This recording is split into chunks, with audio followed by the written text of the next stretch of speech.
Amos, chapitre 3.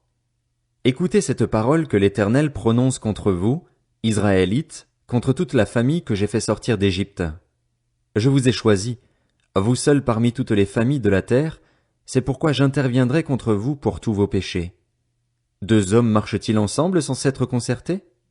Le lion rugit-il dans la forêt sans avoir une proie? Le lionceau pousse-t-il des cris du fond de sa tanière sans avoir fait une capture? L'oiseau tombe-t-il dans le filet qui est à terre sans qu'il y ait d'appât? Le filet se referme-t-il sans avoir pris quelque chose? Sonne-t-on de la trompette dans une ville sans que le peuple soit dans l'épouvante? Arrive-t-il un malheur dans une ville sans que l'Éternel en soit l'auteur? En effet, le Seigneur, l'Éternel, ne fait rien sans avoir révélé son secret à ses serviteurs les prophètes. Le lion rugit, qui ne serait pas effrayé? Le Seigneur, l'Éternel, parle. Qui pourrait ne pas prophétiser?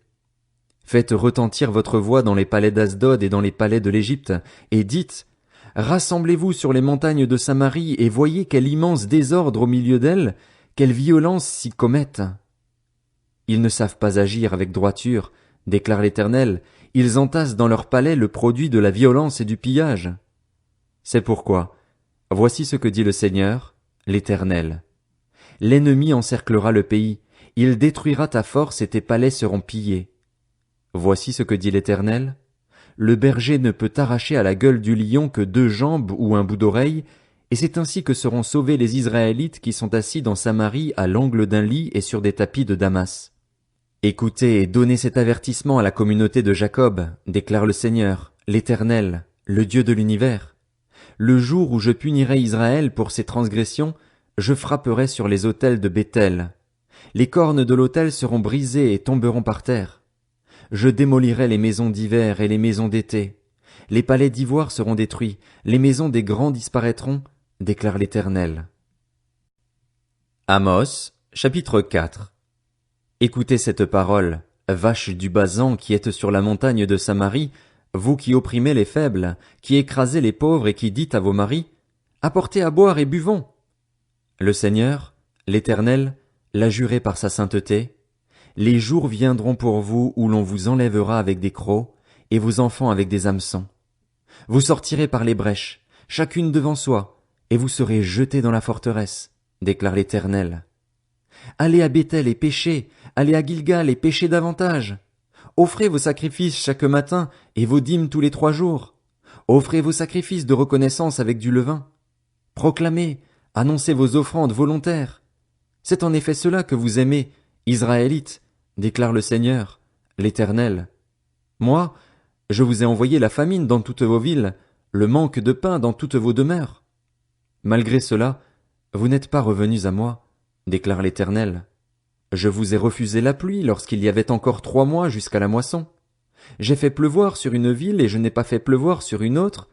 Un champ a reçu la pluie, et un autre qui ne l'a pas reçue s'est desséché. 2, 3 villes sont allées vers une autre pour boire de l'eau, et elles n'ont pas apaisé leur soif. Malgré cela, vous n'êtes pas revenus à moi, déclare l'Éternel. Je vous ai frappé par la rouille et par la nielle. Vos nombreux jardins, vos vignes, vos figuiers et vos oliviers ont été dévorés par les sauterelles. Malgré cela, vous n'êtes pas revenus à moi, déclare l'Éternel. J'ai envoyé parmi vous la peste comme en Égypte. J'ai tué vos jeunes gens par l'épée et laissé prendre vos chevaux. J'ai fait monter à vos narines l'infection de votre camp. Malgré cela, vous n'êtes pas revenus à moi, déclare l'Éternel. Je vous ai bouleversés comme lors de la catastrophe dont Dieu a frappé Sodome et Gomorrhe et vous avez été pareils à un bout de bois arraché de l'incendie. Malgré cela, vous n'êtes pas revenus à moi, déclare l'Éternel. C'est pourquoi je te traiterai de la même manière, Israël, et puisque je te traiterai de la même manière, prépare-toi à rencontrer ton Dieu, Israël.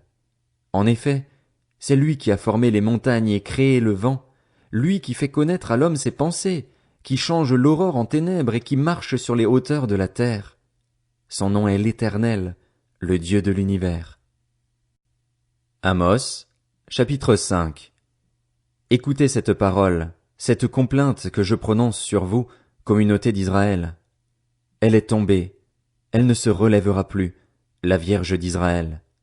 Elle est couchée par terre et personne ne la relève. Oui, voici ce que dit le Seigneur, l'Éternel. La ville qui mettait en campagne 1000 hommes n'en conservera que 100, et celle qui mettait en campagne 100 hommes n'en conservera que 10 pour la communauté d'Israël. En effet, voici ce que dit l'Éternel à la communauté d'Israël. Cherchez-moi, et vous vivrez. Ne cherchez pas Béthel, n'allez pas à Gilgal, ne passez pas à Béer-Shéba, car Gilgal sera exilé et Béthel deviendra une ruine. Cherchez l'Éternel, et vous vivrez. Sinon, il fondra comme le feu sur la famille de Joseph, un feu qui la dévorera, sans personne à Béthel pour l'éteindre. Il change le droit en absinthe et jette la justice par terre. Il a créé les Pléiades et Orion, il change les ténèbres en aurore, il obscurcit le jour pour en faire la nuit, il appelle l'eau de la mer et la verse à la surface de la terre. L'Éternel est son nom. Il fait venir la ruine sur les hommes forts, et la ruine survient sur les forteresses. Ils détestent celui qui les reprend à la porte de la ville, et ils ont en horreur celui qui parle sincèrement. Vous avez exploité le faible, et vous avez prélevé du blé sur sa récolte. Vous avez construit des maisons en pierre de taille, mais vous ne les habiterez pas. Vous avez planté d'excellentes vignes, mais vous n'en boirez pas le vin. En effet, je le sais, vos crimes sont nombreux, vos péchés se sont multipliés. Vous opprimez le juste, vous recevez des pots de vin et vous violez le droit des pauvres à la porte de la ville. Voilà pourquoi, en des temps comme ceux-ci, le sage se tait, car ces temps sont mauvais. Recherchez le bien et non le mal, afin que vous viviez, et ainsi l'Éternel, le Dieu de l'univers, sera avec vous, comme vous le dites. Détestez le mal et aimez le bien, faites régner la justice à la porte de la ville. Peut-être que l'Éternel, le Dieu de l'univers, fera grâce au reste de Joseph. C'est pourquoi voici ce que dit l'Éternel, le Dieu de l'univers, le Seigneur. Sur toutes les places on se lamentera, dans toutes les rues on dira « Quel malheur! Quel malheur !» On appellera le laboureur à prendre le deuil, et ceux qui disent des complaintes à se lamenter. Dans toutes les vignes on se lamentera lorsque je passerai au milieu de toi, dit l'Éternel. Malheur à ceux qui désirent le jour de l'Éternel. Qu'attendez-vous du jour de l'Éternel? Il sera ténèbres et non lumière. Vous serez comme un homme qui fuit devant un lion et qu'un ours surprend. Il gagne sa maison, appuie sa main contre le mur, et un serpent le mord. Le jour de l'Éternel n'est-il pas ténèbres et non lumière? N'est-il pas obscur et sans éclat? Je déteste, je méprise vos fêtes, je ne peux pas sentir vos assemblées. Quand vous me présentez des holocaustes et des offrandes, je n'y prends aucun plaisir, et les veaux engraissés que vous offrez en sacrifice de communion, je ne les regarde pas. Éloigne de moi le bruit de tes cantiques, je n'écoute pas le son de tes luttes. Mais que le droit jaillisse comme un cours d'eau, et la justice comme un torrent qui n'arrête jamais de couler. M'avez-vous offert des sacrifices et des offrandes pendant 40 ans au désert, communauté d'Israël? Vous avez porté Sakut, votre roi, et Kéwan, vos idoles, l'étoile de votre Dieu, celui que vous vous êtes fabriqué.